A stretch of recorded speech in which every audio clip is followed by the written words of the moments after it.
నమస్తే అన్న అందరికీ నమస్కారం. కువైట్లో ప్రస్తుతం ఇప్పటికి కూడా మనం చూసుకుంటే రంజాన్ పండుగ ఎప్పుడని చెప్పేసి అందరిలో అయితే సందేహం నెలకొంది.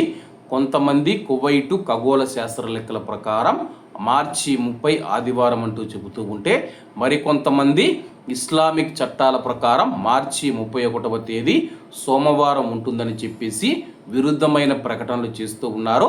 దీంతో రంజాన్ పండుగ ఇప్పుడని చెప్పేసి ప్రస్తుతం వివాదం నెలకొంది.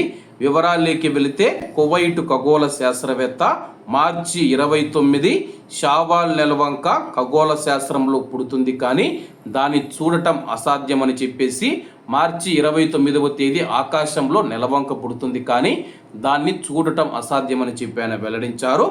మార్చి 30వ తేదీ ఆదివారం పవిత్ర రంజాన్ మాసంలో చివరి రోజు మరియు మార్చి 31వ తేదీ సోమవారం ఇస్లామిక్ చట్టం ప్రకారం ఈద్ ఆల్ ఫితార్ అని చెప్పి ఆయన ప్రకటించారు. ఉపవాసాలు విరమించడం అనేది నెలవంక పైన ఆధారపడి ఉంటుందని చెప్పేసి, నెలవంక ప్రస్తుతం కనపడడం అసాధ్యమని చెప్పేసి ఖగోళ శాస్త్రవేత్త బదర్ ఆల్ ఉమారా గారు తెలిపారు.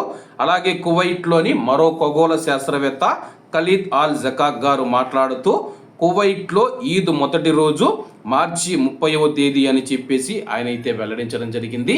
మార్చి 29తో ఉపవాసాలు ముగుస్తాయని చెప్పేసి.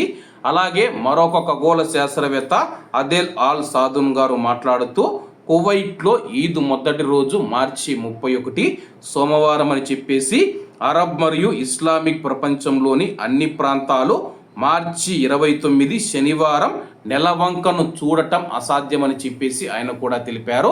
ప్రస్తుతం ఖగోళ శాస్త్ర లెక్కల ప్రకారం మార్చి 30వ తేదీన ఆదివారం ఈద్ మొదటి రోజు అంటూ ఉంటే, కొంతమంది ఖగోళ శాస్త్రవేత్తలు సోమవారం అని చెబుతూ ఉన్నారు.